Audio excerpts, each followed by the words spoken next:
What you're about to hear is a story that proves karma doesn't just knock on the door, it kicks it off the hinges. On a routine flight from New York to London, a decorated airline captain, a man in total control of his domain, refused to take off.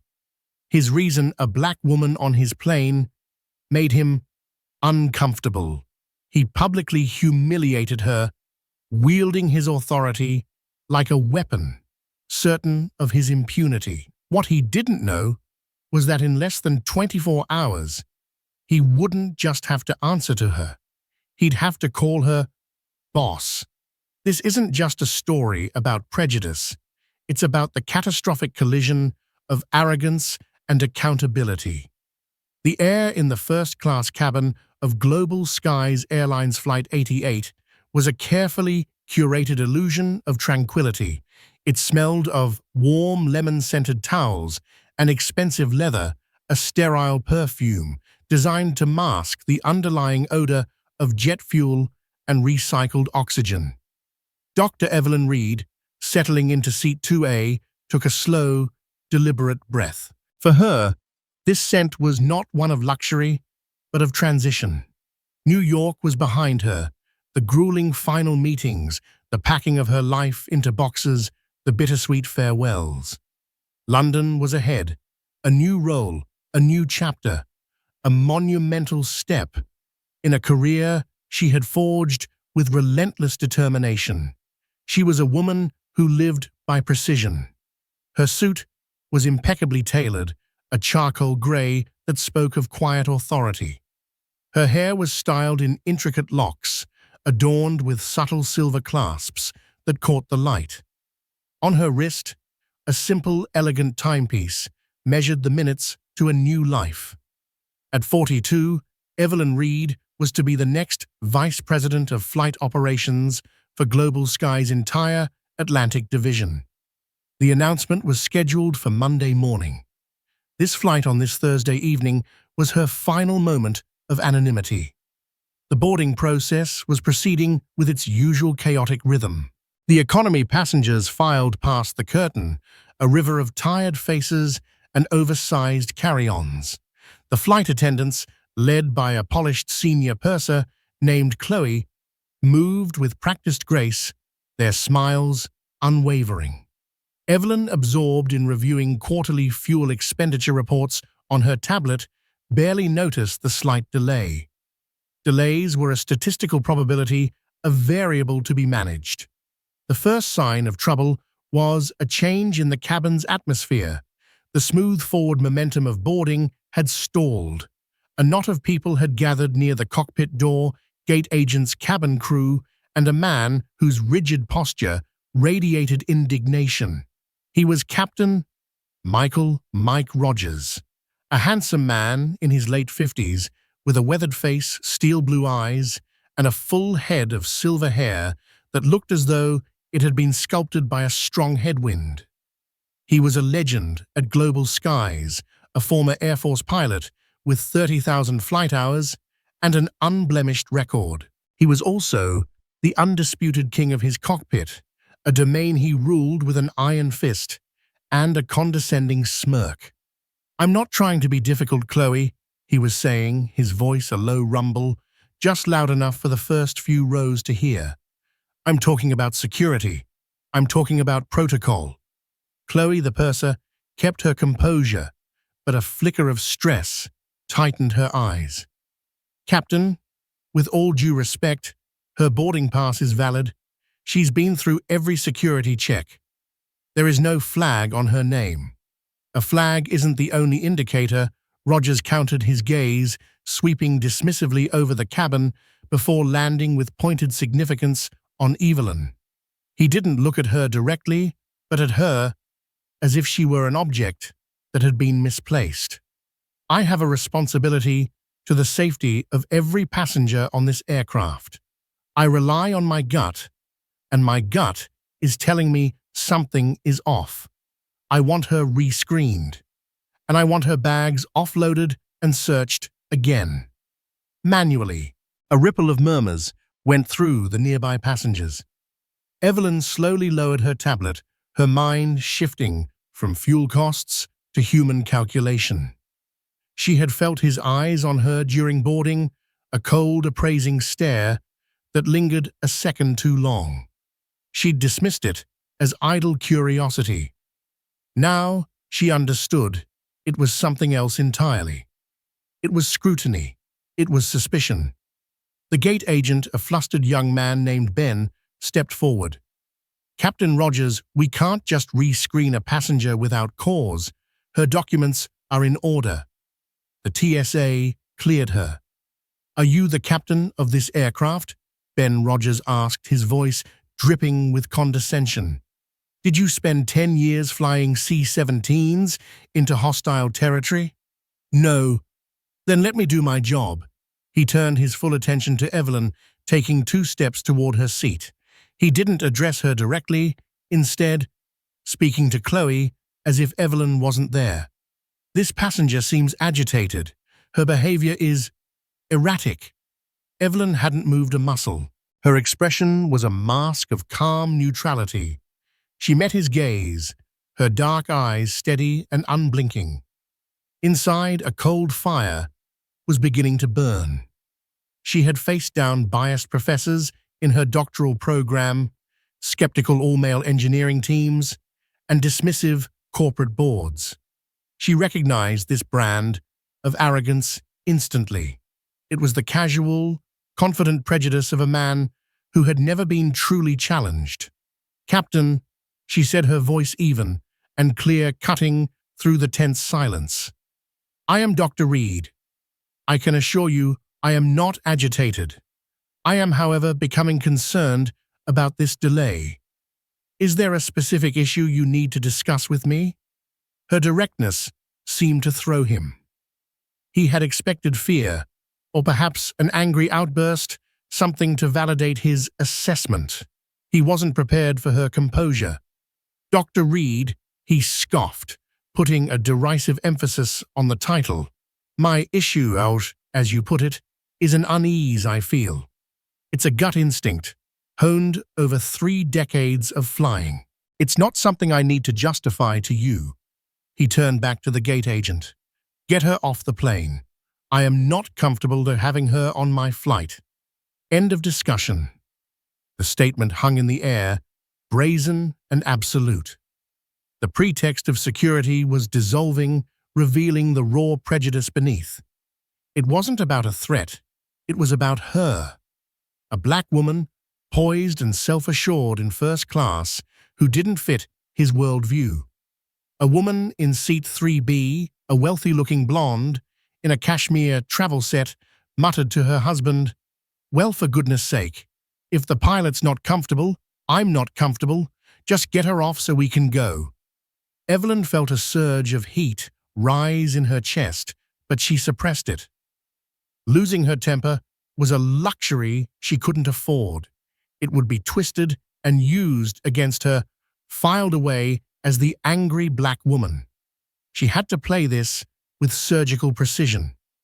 She slowly stood up, her 5'9" frame commanding a presence he hadn't anticipated. She was nearly his height, and she did not shrink from his glare. "Captain Rogers," she began again, her tone dangerously calm. "Your gut instinct is not part of the Federal Aviation Administration's operational guidelines.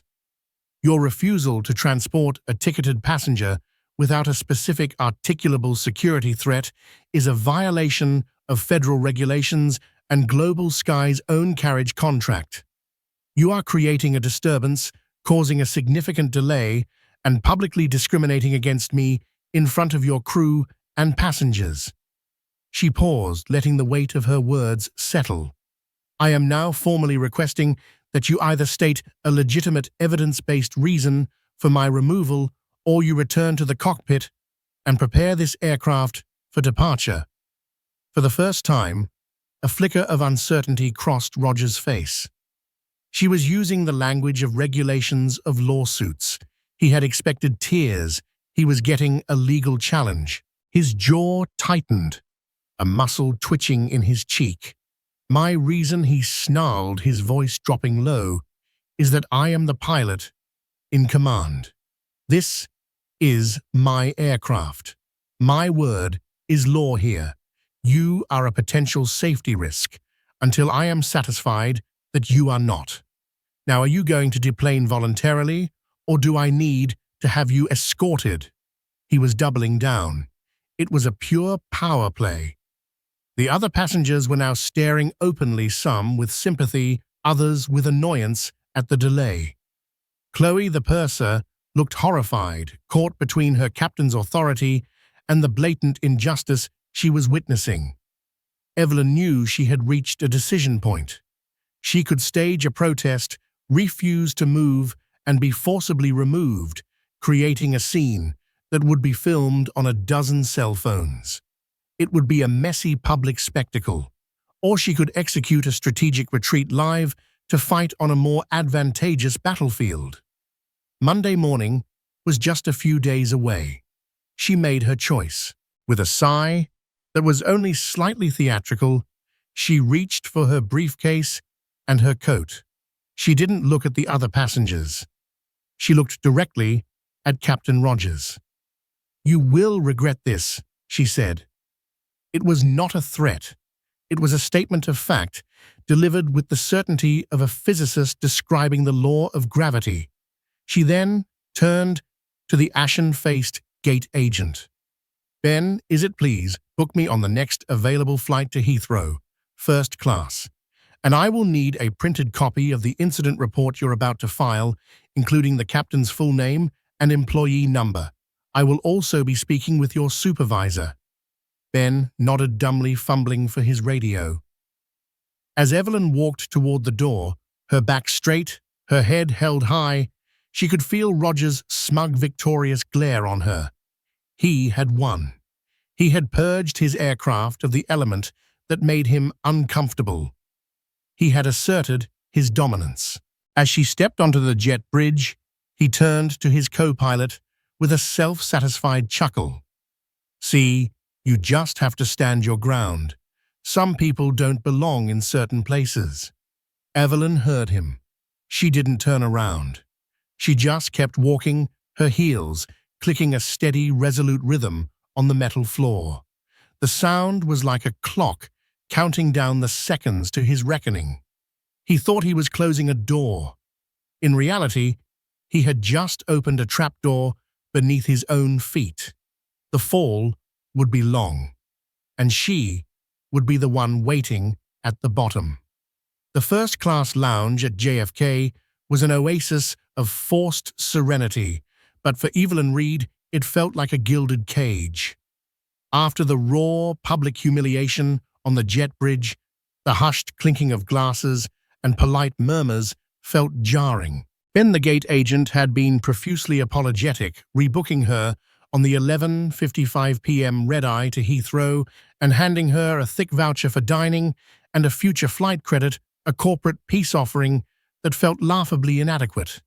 He had also, as requested, provided a printout of the initial incident log. The words were sterile, corporate speak, but between the lines, the story was clear. Passenger removed at captain's discretion due to security concerns. Evelyn found a secluded corner booth, the leather cool against her skin.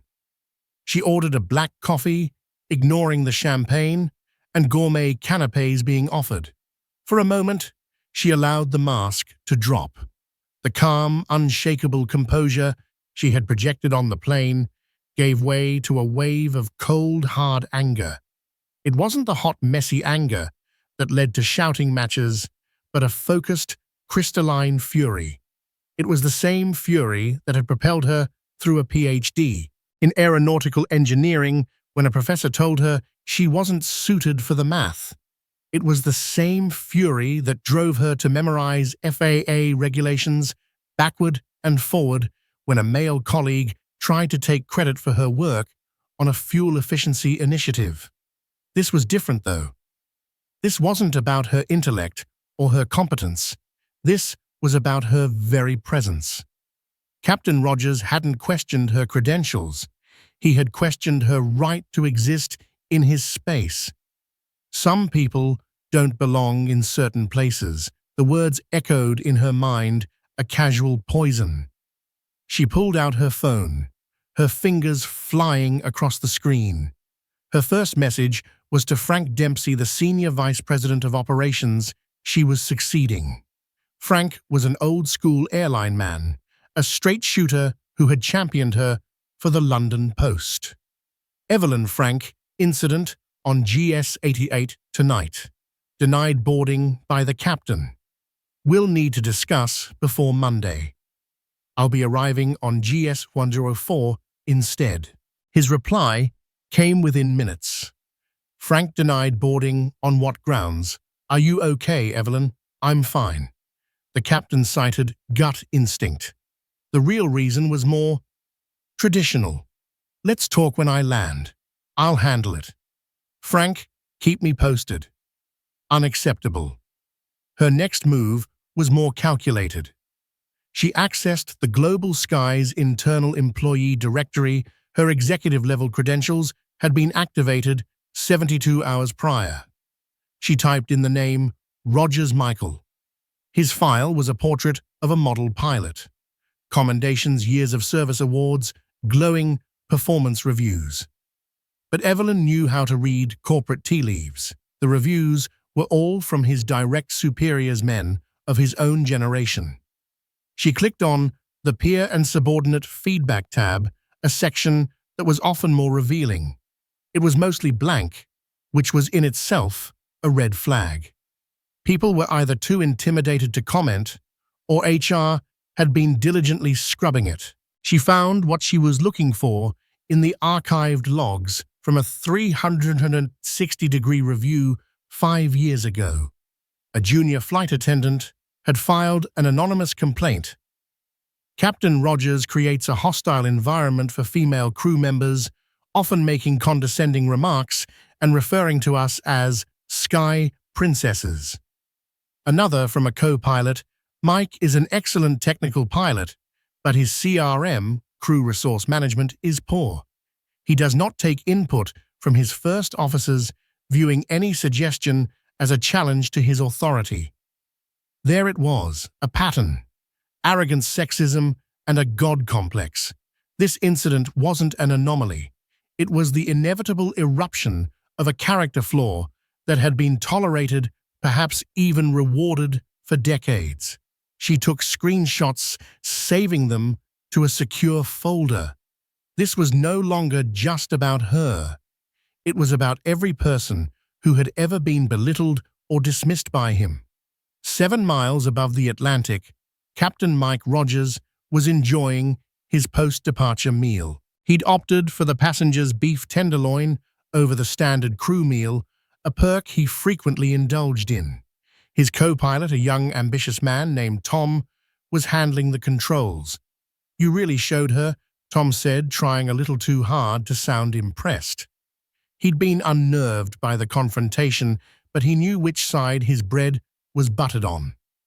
"You have to," Rogers said around a mouthful of steak. "You give an inch, they take a mile. You let one of them talk back to you like that, next thing you know, the whole cabin thinks they're in charge. It's about maintaining order, authority."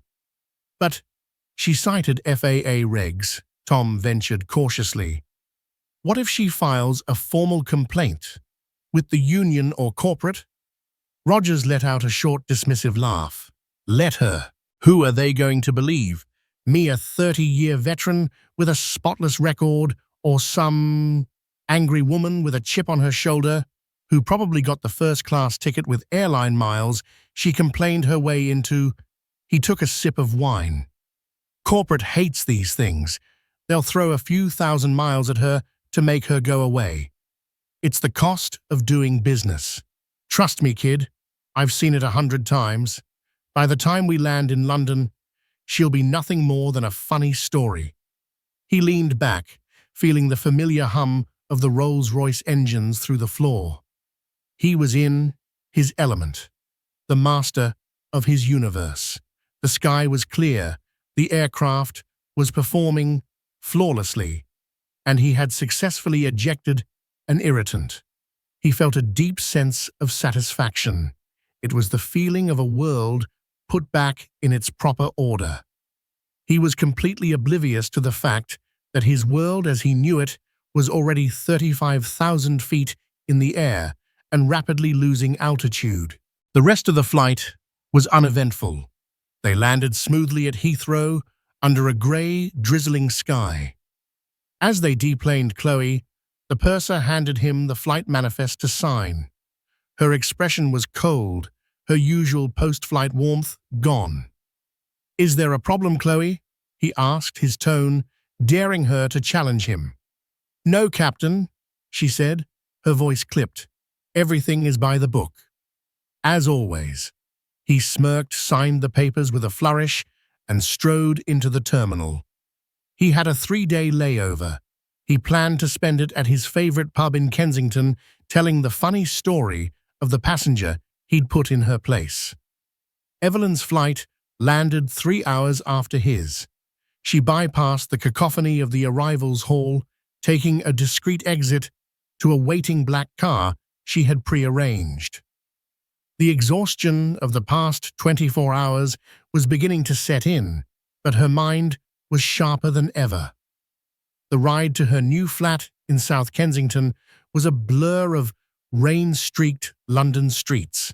Her apartment was spacious and modern, but filled with unpacked boxes that stood like silent monuments to her disrupted life.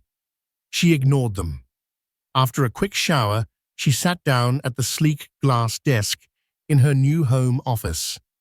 The view was of a quiet, tree-lined square.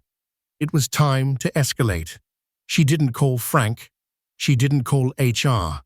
She bypassed the entire chain of command she knew Rogers would expect. She opened her laptop and composed a new email. The recipient was Sir Alistair Finch, the chairman of Global Skies Airlines. A man she had met only once during the final interview stage, but whose steely gaze she remembered well. He was a titan of the industry, a ruthless but fair leader who prized 2 things above all else: the airline's reputation and its share price. An incident involving accusations of racism, a potential lawsuit, and a violation of federal law would threaten both. Subject: urgent. Operational integrity and passenger rights violation, GS88A. Dear Sir Alistair, I am writing to you directly ahead of my official start on Monday regarding a serious incident that occurred last night on Flight 88 from JFK to LHR, on which I was a passenger. I was wrongfully denied boarding by the flight's pilot in command, Captain Michael Rogers. The captain's actions were not based on any legitimate security protocol, but appeared to be motivated by personal prejudice. This resulted in a significant operational delay and a direct violation of both company policy and federal anti-discrimination laws. She wrote for nearly an hour, her words precise and devastating. She attached the screenshots of the prior complaints. She detailed the financial cost of the delay, the potential legal exposure, and the reputational damage. She didn't write with the emotion of a victim. She wrote with the cold, hard analysis of a senior executive identifying a critical liability to the company. She wasn't asking for an apology.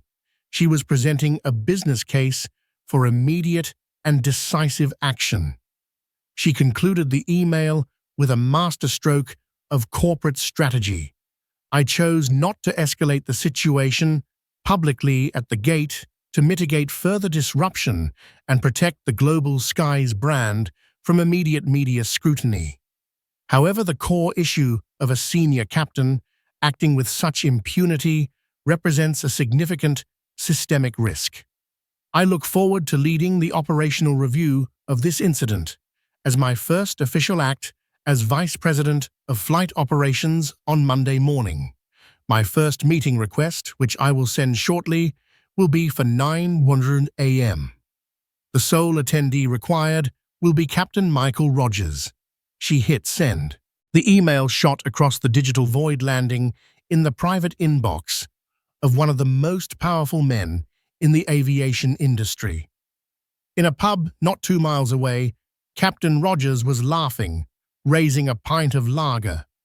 And then I told her, "My word is law here," he bellowed to his amused colleagues. He had no idea that judgment wasn't coming. It had already been delivered. Sir Alistair Finch did not become the chairman of a multi-billion-dollar airline by being sentimental. He was a man forged in the crucible of corporate takeovers and brutal fuel price wars. He lived in a penthouse overlooking the Thames, but his real home was the battlefield of the stock market. He received Evelyn's email at 6:15 a.m. on Friday morning while on his Peloton bike, his personal trainer shouting encouragement that he steadfastly ignored. He read the email once, his pedaling never faltering. He read it a second time, his jaw setting like concrete. He wasn't enraged by the injustice or moved by the discrimination. He was incandescent with fury at the liability.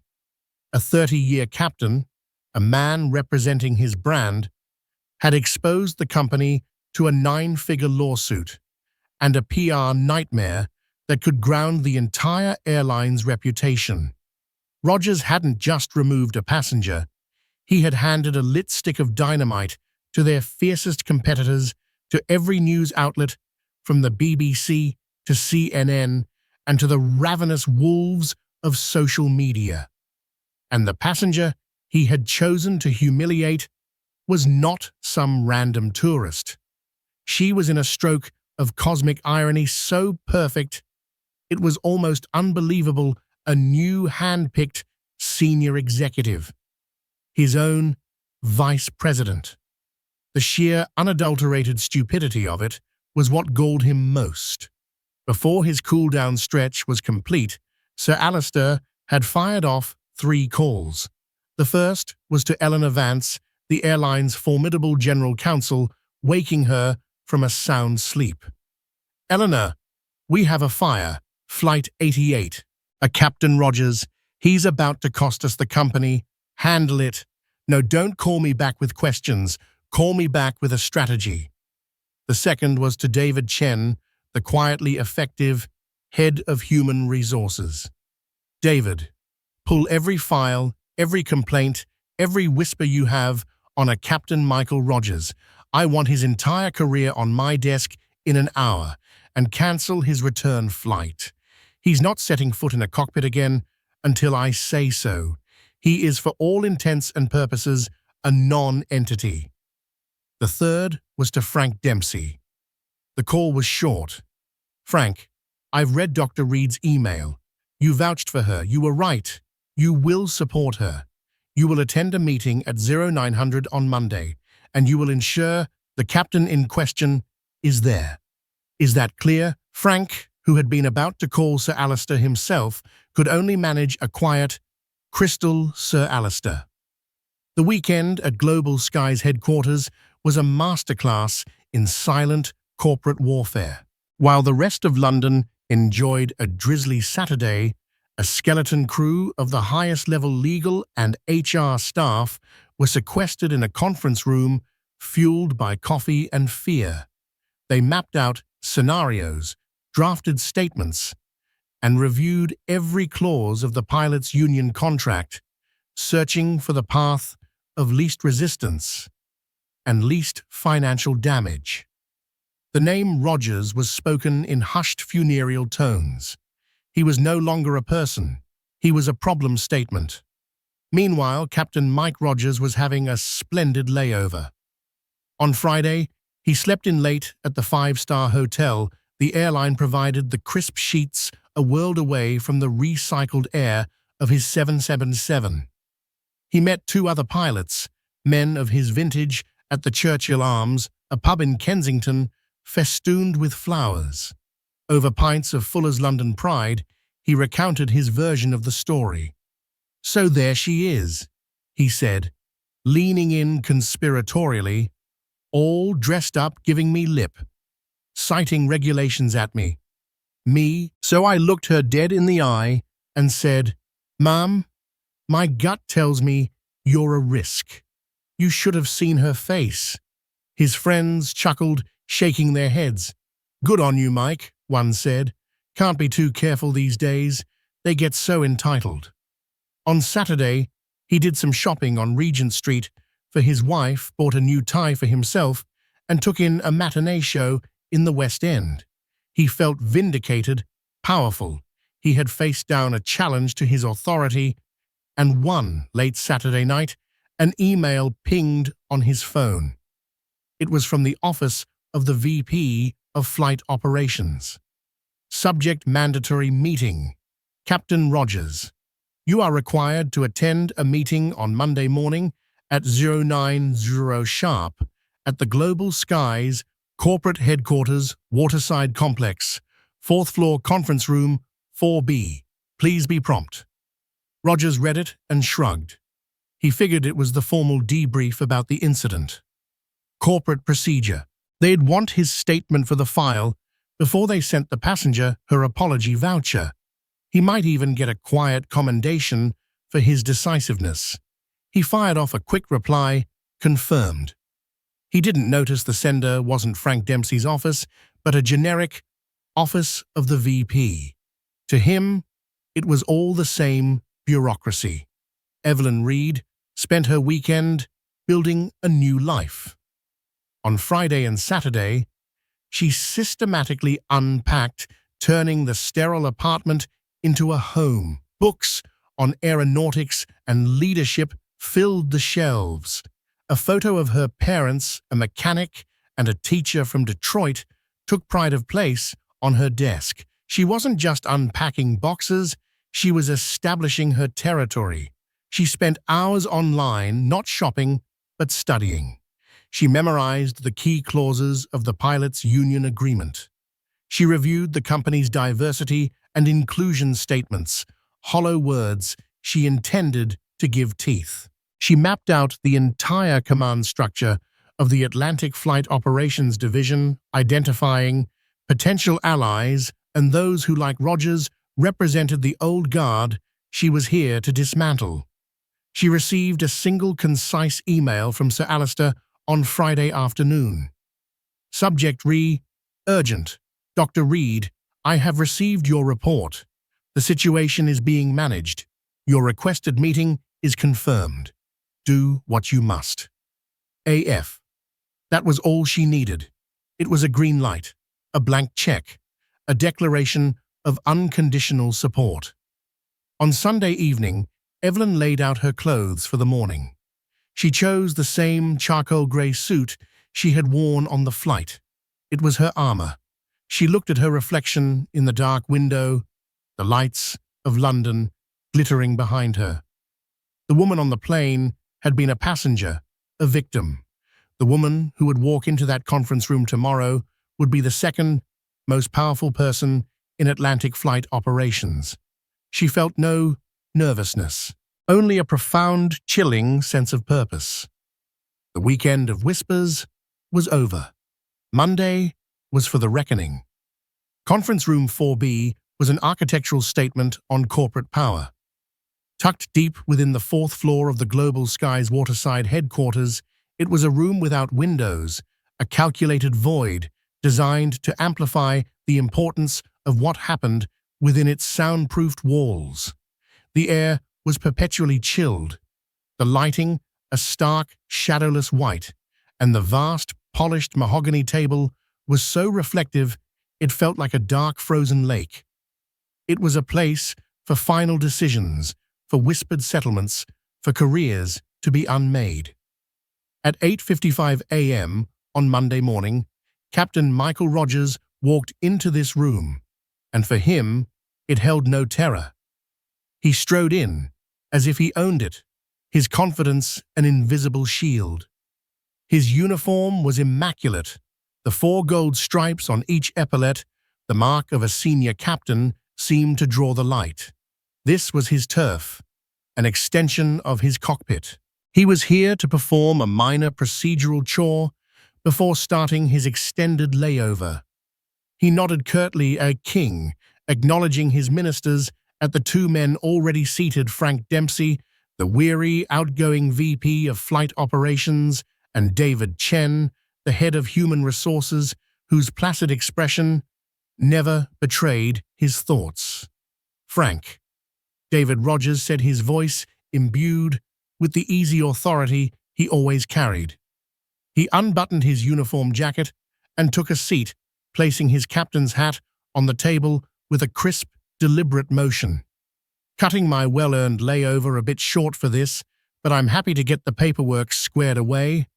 Let's clear this up." Frank Dempsey, a man whose face was a roadmap of a long and stressful career, looked older than he had a week ago. His usual weary kindness was absent, replaced by a grim tension. "Have a seat, Mike," he said, though Rogers was already seated. The redundant phrase hung in the air, a sign of nervousness. Rogers surveyed the scene with a detached amusement. He noticed 4 places had been set with glasses of iced water and crisp, Global Skies notepads. He, Frank David. Who was the 4th setting for a union rep maybe, or some junior lawyer from legal here to take notes? He felt a flicker of annoyance at the bureaucracy, but not a whisper of fear. He was Captain Mike Rogers. He was a legend. He was untouchable. The silence stretched.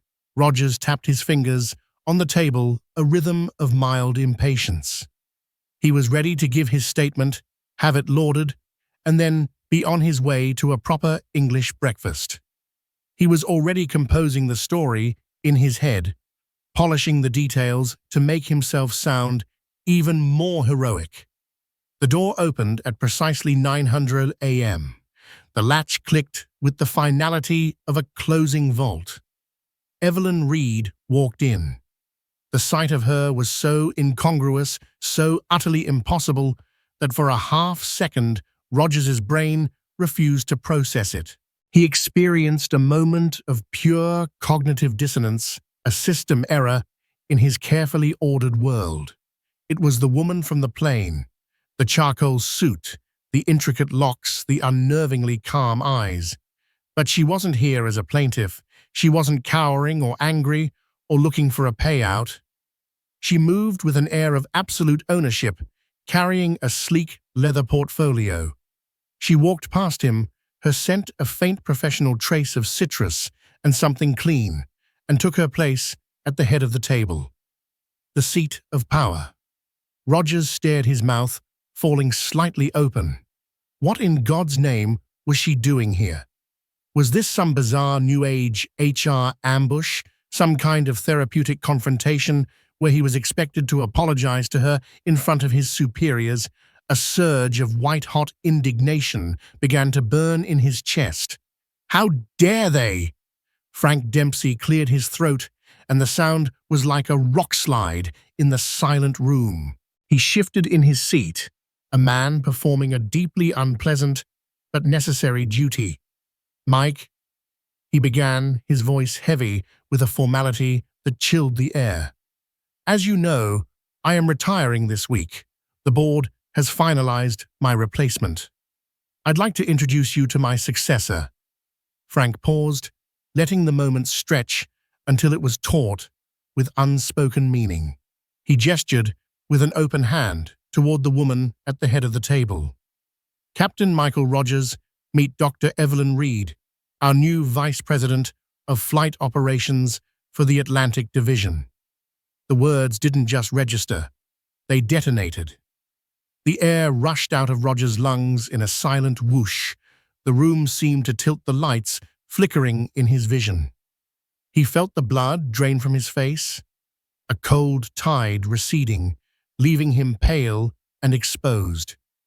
He looked from Frank's grim face to David's impassive one, and then to Evelyn, who was now looking directly at him for the first time since she'd entered. Her expression was not triumphant. It was not angry. It was one of pure, dispassionate observation, like a scientist studying a specimen that was behaving exactly as predicted. "No," Rogers whispered the word, barely audible. He shook his head slowly as if to dislodge a thought that could not possibly be real. No, that's not possible. She was the passenger. I was, Evelyn said. Her voice was just as cool and clear as it had been on the plane, but in this room, it carried the weight of absolute authority. But today, Captain, I am your boss. Please call me Dr. Reed. The professional courtesy was a scalpel deftly and mercilessly cutting him down. The stripes on his shoulders suddenly felt like a cheap costume. The room, which had seemed cold before, now felt like a deep freezer, and the walls were closing in. This wasn't a debrief. This was an execution. This is a joke, he stammered, his voice cracking, revealing the panic that was swamping him. It's a setup. A ridiculous bloody setup. I can assure you, Captain, this is no joke, Evelyn said, calmly opening her portfolio. The sound of the latches clicking open was a death knell. On Thursday evening, you made an operational decision based on what you termed your gut instinct. You stated in front of passengers and your own crew that you were uncomfortable with my presence.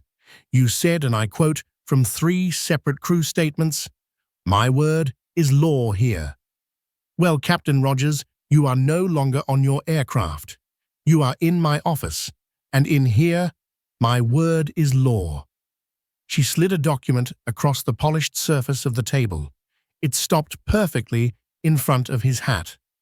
It was the incident report, the one he had assumed would be his shield. You cited security concerns for my removal, a serious claim. Yet you conducted no specific security interview. You did not consult the air marshal, who was, according to the manifest, on board. You overruled your gate agent and your senior purser. Your concern manifested only after you saw a black woman in seat 2A. Your actions were not about security, Captain. They were about prejudice. Her voice never rose. It was this level factual delivery that stripped away his defenses more effectively than any shouting match could have. She slid another set of papers toward him.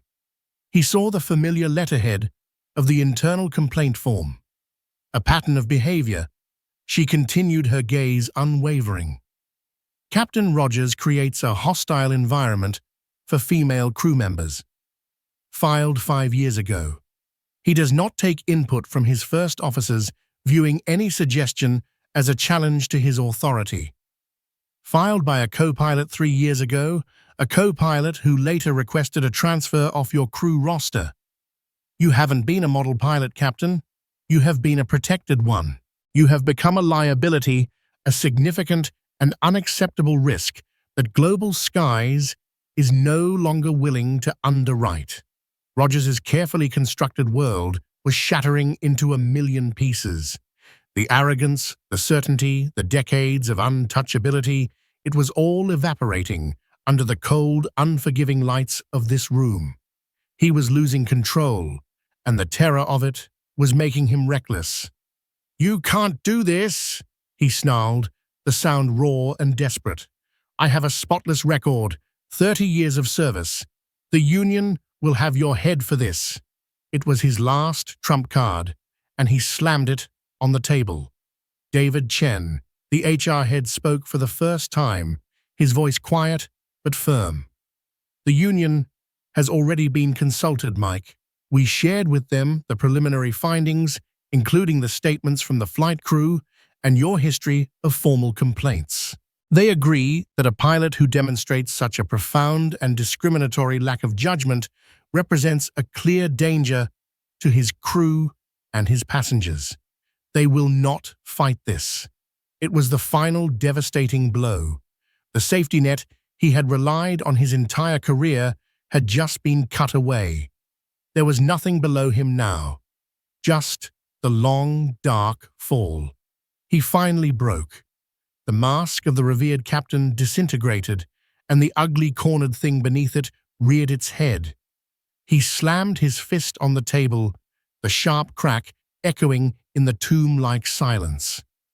This is because I'm a white man, isn't it? He bellowed, his face contorted with a rage born of pure panic. You people come in here, get put in charge, and think you can run everything. This isn't justice. This is reverse discrimination. Evelyn didn't flinch. She didn't rise to the bait.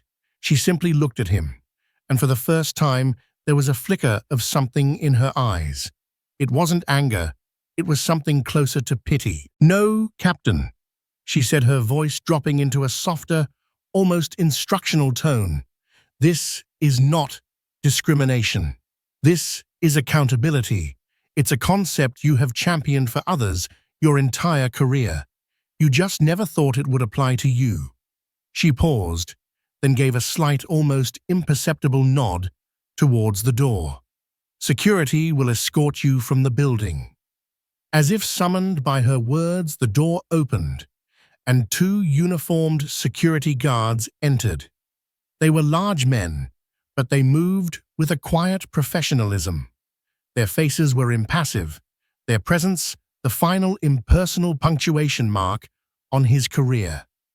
Captain Mike Rogers, the legend, the king of his cockpit, was dethroned, stripped of his authority, his pride, and his future. As the guards flanked him and gently gestured for him to stand, he looked back at Evelyn Reed. She had already closed her portfolio. She was turning her attention to Frank Dempsey, beginning a quiet discussion about the morning's operational handoff. The reckoning was over. His world had ended, and hers was just beginning. The story of Captain Rogers' spectacular fall from grace did not travel through official channels. It moved through the airline's circulatory system, the Whisper Network. In a quiet crew lounge in Singapore, a veteran flight attendant leaned over to a younger colleague. "Did you hear about Mike Rogers on the JFK Heathrow run? In a San Francisco cockpit during a pre-flight check, a first officer paused and said, 'They grounded him.' Just like that. It wasn't a memo, it was a legend being born in real time." The funny story from the pub became a terrifying parable whispered to new recruits before their first long haul. The phrase "pulling a Rogers" was instantly minted into the company lexicon, a grim shorthand for career suicide by way of arrogance. Tom, the young co-pilot, was one of the first to be formally summoned into the new reality.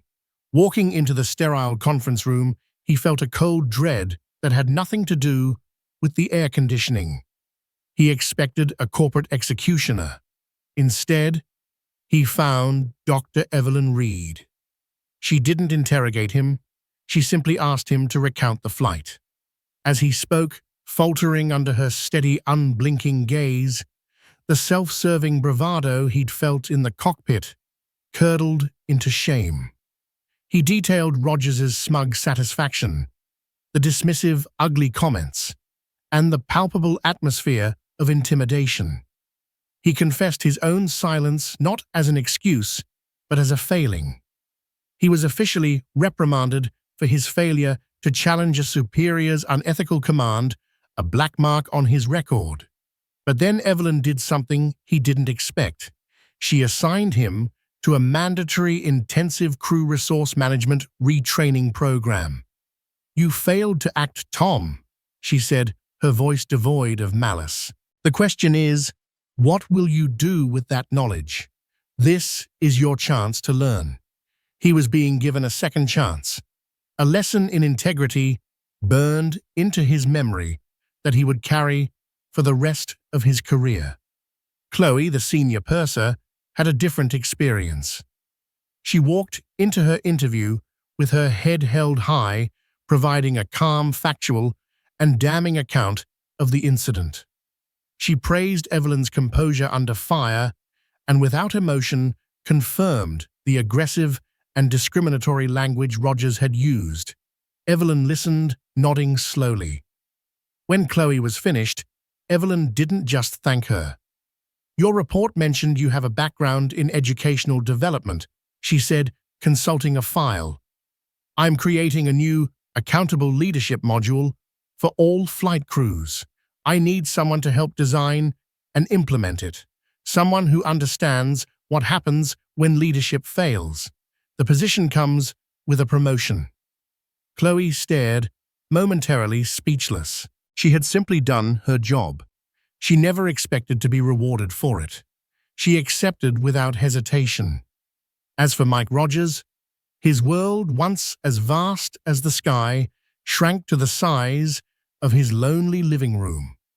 Faced with the mountain of evidence, the abandoned support of the union, and the full unblinking power of the corporation, he was given a choice that was not a choice at all: be fired for gross misconduct, losing his pension and all benefits, or take an immediate forced retirement. He took the retirement, a quiet end to a loud career. The uniform was hung in a garment bag in the back of his closet, a relic of a dead king.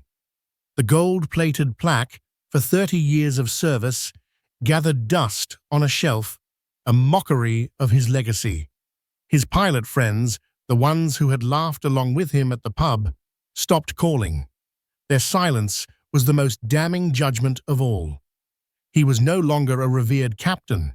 He was a pariah, a ghost, haunting the hallways of his own home. One afternoon, his wife, tired of the suffocating silence, found him sitting in the dark, his face illuminated by the glow of her tablet. She put a hand on his shoulder.